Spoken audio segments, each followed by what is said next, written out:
Pessoal, e o nosso próximo convidado de hoje do Revista Brasil TVT é o João Fukunaga, que é coordenador nacional da Comissão de Empresa dos Funcionários do Banco do Brasil.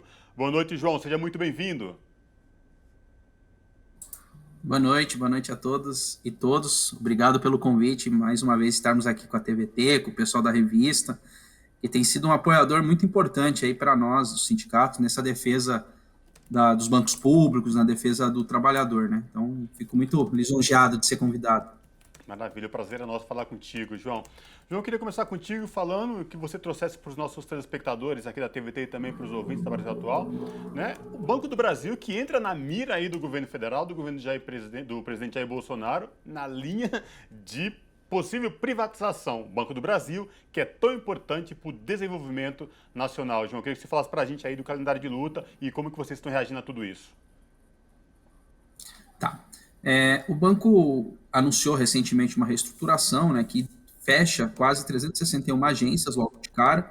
Nós, da Contraficute, estamos fazendo um levantamento nacional aonde estão essas agências, pois o banco se nega a revelar aonde estão essas agências. Então, estamos fazendo, podemos depois, posteriormente, trazer, inclusive para vocês, para a gente denunciar, porque alguns locais a gente já descobriu que está ficando sem atendimento bancário, tá? Então, algumas cidades já estão ficando sem atendimento bancário. Então, a gente, da recusa do banco, nós estamos fazendo esse levantamento. 243 agências virarão postos de atendimento, ou seja, com uma precarização enorme do atendimento bancário, e com a dificuldade de profusão de crédito e de outros atendimentos importantes que o Banco do Brasil desenvolve. E tudo isso envolto numa necessidade de redução de funcionários, né? O banco fala em 5 mil, redução de 5 mil funcionários em programas de demissões voluntárias, em programas de adequação de quadro. Nessa realidade toda, né, a gente verifica que tudo isso é para economizar 300 milhões, né, quase um dinheiro de pinga. E aí o banco logo em seguida anuncia uma mudança no seu payout dos dividendos aos acionistas, aumentando o payout, né, saindo de 35,5% para 40%. Justificada a reestruturação. Mas os ataques não param por aí, né? Se, por um lado, os acionistas, e principalmente o governo federal, quer aumentar o pagamento aos acionistas, aos minoritários, isso já mira uma discussão de privatização, né? Por que pagar mais para eles nesse momento? Por que fazer essa estruturação no Banco do Brasil, diminuindo o local de atendimento, fazendo segmentação, fazendo uma elitização de um banco público tão importante? É um caminho já, um preparo já para um desmonte, um preparo já para uma possível privatização. Recentemente, as empresas públicas sofreram um outro grande ataque, né? Recentemente, não, nessa semana, o Estado de São Paulo e outros veículos de comunicações soltaram que as empresas públicas pagam muito bem seus funcionários, principalmente os altos executivos, né? O que é uma mentira, nós repudiamos isso, a presidenta Gilvânia Moreira, da Contraficute, repudiou essa alegação, porque fez uma média geral, o Diese nos apresentou uma média geral do que é pago na iniciativa privada e o que se paga para as empresas públicas. Aliás, se paga muito aquém, né? O Banco Itaú, o Bradesco, paga milhões e milhões e milhões, muitos milhões mesmo, em bonificação aos seus executivos e salários dos seus executivos. Mas por que eles lançam esse tipo de denúncia, esse tipo de informação na mídia, né? É para mostrar para a parcela enorme da população desempregada, assim, auxílio emergencial, neste momento agora de pandemia, para desacreditar o banco público, falar um bando de marajá, um bando de pessoas que estão ganhando muito às custas da sociedade, né? Então, esses são os ataques que hoje a maioria das empresas públicas vem passando, né? E é importante que a gente nos organize. Contra a reestruturação do Banco do Brasil, nós tiramos um calendário de luta, hoje está ocorrendo assembleias em todas as bases sindicais da Contraficute, né, para a gente aprovar, o bancário aprovasse o estado de greve permanente, né, a partir do final dessa assembleia de hoje, e uma paralisação no dia 10. Concomitante a isso, nós fizemos algumas atividades locais em vários sindicatos, tuitaço, chegamos no top 10 do Twitter, falando, denunciando a respeito do Banco do Brasil, dialogando muito com a população, acho que a população entendeu o momento que estamos vivendo, entendeu a importância do Banco do Brasil, os comerciantes principalmente, né, nós sentimos muito apoio quando a gente fez as atividades, então nós estamos caminhando para forçar o banco a uma negociação. Também fizemos denúncia no Ministério Público, já tivemos uma primeira mediação com o Ministério Público foi muito parceiro aí na cobrança do Banco do Brasil de informações essenciais, principalmente para a sociedade brasileira, né? E temos uma nova audiência, uma nova mediação no dia 8. Então, são todos esses calendários de luta aí que a gente está desenvolvendo. João, eu queria saber o seguinte, a Justiça do Maranhão concedeu, acho que na quarta-feira, uma liminar para barrar o fechamento das agências que a gente não sabe onde, né, como você mesmo acabou de dizer, em todo o Brasil, a partir de uma ação do sindicato da categoria no Maranhão. A judicialização, né, a tentativa de barrar esse desmonte via justiça pode ser um caminho? Pode ser um caminho, mas a gente entende que é frágil mesmo esse caminho, tá? Porque você vai para um TST hoje, numa discussão com o TST hoje, ou em outra justiça, no STF, por exemplo, você vê os componentes deles, tipo uma classe de elite que tem dominado o país burocraticamente ao longo dos anos. Haja vista você ter tido um ministro do TST e agora o próprio filho também é ministro, parece uma capitania hereditária no TST, né, que é o seu Ives Granda, né? E a gente sabe as posições que eles têm em relação aos trabalhadores, ou mesmo o próprio STF, em várias questões que eles estão colocando sempre na mídia. É uma vitória muito importante, tá? Acho que o Maranhão acertou nessa discussão, embora eles não sejam filiados à Contraficute, né? Nós estamos dialogando muito com o Maranhão nesse ambiente de unificação nacional em defesa do Banco do Brasil. A Contraf também entrará com uma ação a respeito de tentar impedir o fechamento dessas agências, como também outras ações. Os sindicatos estão orientados a entrar com outras ações, como, por exemplo, a não desgratificação de quem tem mais de 10 anos de comissão, embora a súmula 372 tenha caído, há o entendimento no TST, já com ampla maioria de que deve-se pagar essa média salarial dos últimos 10 anos, então nós estamos entrando com ações via sindicatos, ações individuais a respeito disso, e também tentar barrar a remoção compulsória, né, que é o limite que o banco utiliza para forçar a pessoa a ir para um determinado local. Então, tem várias ações que nós apresentamos para os sindicatos, orientamos os sindicatos, e muitos deles estão fazendo essas ações. Mas ação, né, e aí eu fui secretário jurídico do Sindicato de São Paulo, então eu acompanhei algumas. Nós temos sempre dito, ação é uma solução, mas ela não é definitiva e não é certeira.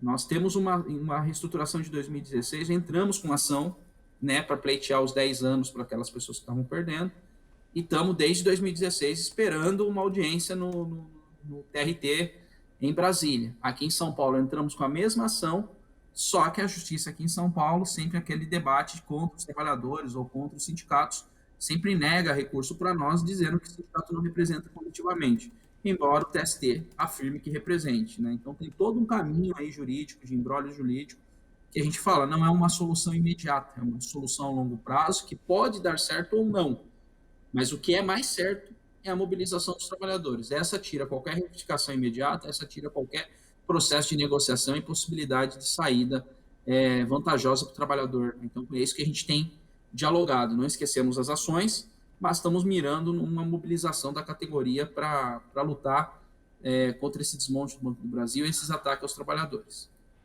Ô, João, quando o presidente do Banco do Brasil anunciou aí o fechamento, essas medidas, né, contra o banco, caiu aquela repercussão na mídia, né, repercutiu de forma geral. Veio o presidente Jair Bolsonaro e disse, em alto bom tom, que iria demitir o presidente do Banco do Brasil. Passou tudo isso, até agora nenhuma demissão do presidente do Banco do Brasil. Na avaliação de vocês, é só um ensaio para ver como é que ia ser a reação da população e se mantém, para ver se dá para colocar mais esses ataques aos trabalhadores do Banco do Brasil? Ou, enfim, o que pode acontecer?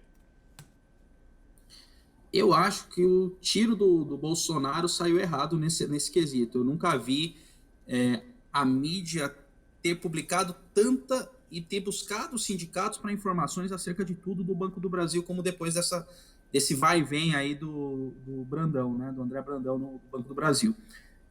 Então, nós ganhamos visibilidade na sociedade por conta desse debate. A reestruturação é certo que não caiu bem para a sociedade, tá? Assim, fazemos entrevista, dialogarmos com as pessoas que vão numa agência bancária ou estão ali transeunte, todas têm essa discussão na ponta da língua. Isso que me chamou muita atenção nas atividades que nós fizemos.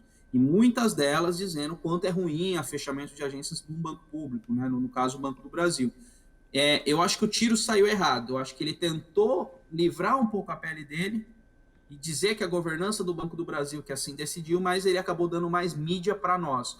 Não é à toa que após isso nós conseguimos o top 10 no Twitter, nós conseguimos estar em todas as capas de jornais, as nossas paralisações também estão em todas as capas de jornais do país inteiro, a greve está sendo noticiada, as liminares estão sendo noticiadas.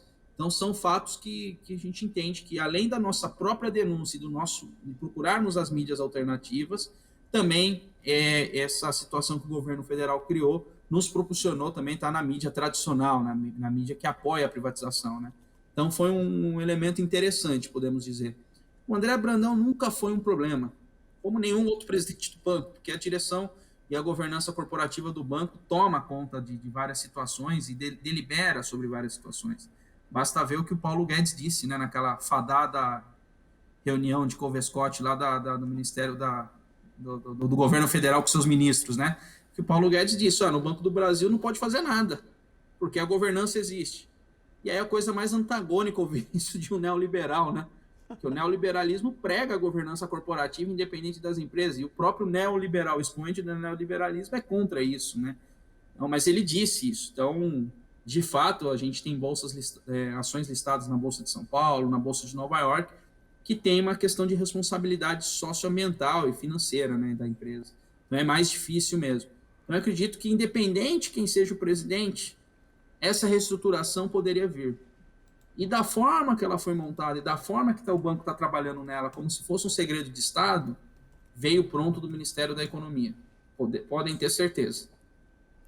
Queria saber, João, da atualização, né? A gente teve a oportunidade de conversar na Rádio Brasil Atual há algumas semanas, quando do anúncio, sobre o PDV, né? O Programa de Demissão Voluntária, que teria a previsão de 5 mil adesões. Você contou da agenda de lutas do sindicato, mas queria saber como que estão essas adesões até o dia de hoje. Olha, a gente busca essas informações junto ao banco, o banco não tem como nos passar, segundo eles, porque acabou hoje, né, exatamente hoje, a adesão ao PDE, dia 5, que é o Programa de Desligamento Extraordinário. O PAQ já havia fechado, então eles têm que fazer agora um balanço das adesões, que muita gente pode ter se inscrito nos dois. Né? Então, segundo o banco, eles estão fazendo esse levantamento final, essa tabulação, para que possa trazer o número para nós. O que nós sabemos é que pode ter chegado ao dobro aí de pessoas inscritas, tá? Isso são as informações que a gente ouve nos bastidores, ou ouvimos no Rádio Corredor do Banco do Brasil, né? Mas não temos essa confirmação ainda.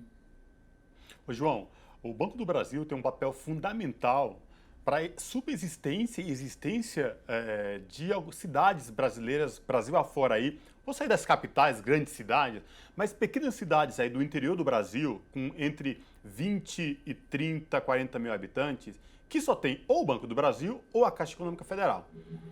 A não existência de uma agência do Banco do Brasil, por exemplo, numa cidadezinha, e eu vou dar um exemplo aqui concreto, de Carnaíba, lá no sertão pernambucano, a minha cidade, eu nasci lá, com 20 mil habitantes.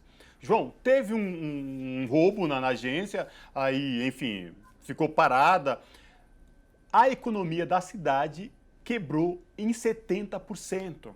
Porque as pessoas que recebiam benefício iam até a cidade, compravam e usavam a agência do Banco do Brasil. Cara, que loucura. E depois disso, João, a cidade praticamente quebrou. E aí teve negociações para a agência voltar. Vocês têm uma preocupação, vocês têm um estudo que fala o quanto o Banco do Brasil é importante para essas pequenas cidades Brasil afora? Olha, eu vou dar um dado para vocês. 46% das cidades no país possuem apenas uma agência bancária.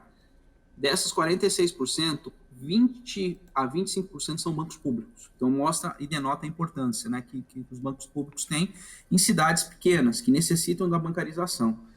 O que você colocou é fato. O fechamento de uma agência muda toda a lógica e toda a dinâmica, tanto dos moradores quanto do poder público. O poder público, que poderia ter a sua folha de pagamento no Banco do Brasil para facilitar o repasse de recursos, ou mesmo retirar recursos subsidiados do governo federal, do estado, para alguma obra ou para movimentar a economia local, fica totalmente prejudicado. O prefeito ou a Câmara Municipal não conta mais com esse apoio. Eu queria só dar um exemplo aqui. Carapicuíba é uma das cidades mais pobres aqui de São Paulo e de maior número de pessoas. Né? O ex-prefeito de lá fez uma troca de ônibus e utilizou o subsídio via Banco do Brasil para a troca de toda a frota de ônibus. Um subsídio e crédito muito mais barato que ele conseguiria no banco privado. O ex-governador e atual senador Jacques Wagner gosta de dizer muito isso. Quando ele virou governador, havia uma disputa de licitação e ele preferiu a escolha pelo Banco do Brasil, né? E que facilitou muito também o repasse do governo federal para a região da Bahia, né? Para o estado da Bahia. Então ele falou, a importância dos bancos públicos são fundamentais para o desenvolvimento regional. Não à toa que o consórcio Nordeste aposta muito nesse debate e que o governo federal vem e ataca o BNB para que ele não subsidie o consórcio Nordeste, né? Sabendo da importância que eles têm regionalmente. Você citou a sua cidade, mas eu estava dando outro dia uma entrevista para o podcast da Contraficute. O repórter até me falou, o André me falou, olha, João, eu fui uma vez visitar uma cidade lá no Pará e as pessoas tinham que sair da sua localidade, pagar R$250 de barco, ida e volta, para ir receber R$450 depois que a agência do fechou, numa outra cidade. Ou seja, eles perderam metade da sua força de pagamento ou do seu dinheiro para comprar alguma coisa. Né? Viraram extremamente paupérrimos e prejudicou todo o comércio local. Um dos ataques assim que nós vimos foi a população ribeirinha, principalmente no Pará. Tá? O sindicato me passou, conversamos muito a respeito. O mercado municipal do Pará é importante, recebe várias... do Pará, não. O mercado municipal lá recebe várias encomendas aí das populações ribeirinhas, né? E tinha uma agência do Banco do Brasil para fazer o pagamento para essa população ribeirinha. A agência fechou. Então, como isso vai impactar essa população ribeirinha e o comércio local também? Então, o que você colocou é fato, desestrutura tudo. Esse exemplo que você Talvez deu... por isso que o banco não queira levar nesse debate. Sim. Exatamente. Isso que você falou se comprova lá também, porque grande parte da população tinha que ir a outra cidade, e lá no sertão pernambucano não tem carro para todo mundo. Então eles pegavam aquelas vans, né, adaptadas, enfim, para ir até outra cidade, disponibilizava recurso próprio, que já não era muito, mas enfim, isso é fato e é nítido, né? Sem um banco público nessas pequenas cidades do interior do Brasil, e como você trouxe um exemplo aqui também, Carapicuíba aqui na região metropolitana de São Paulo, essas cidades não têm como subsistir. Mas enfim, João, obrigado, viu? Até a próxima. Até a próxima. Obrigado por estar com vocês de novo. Muito obrigado, gente.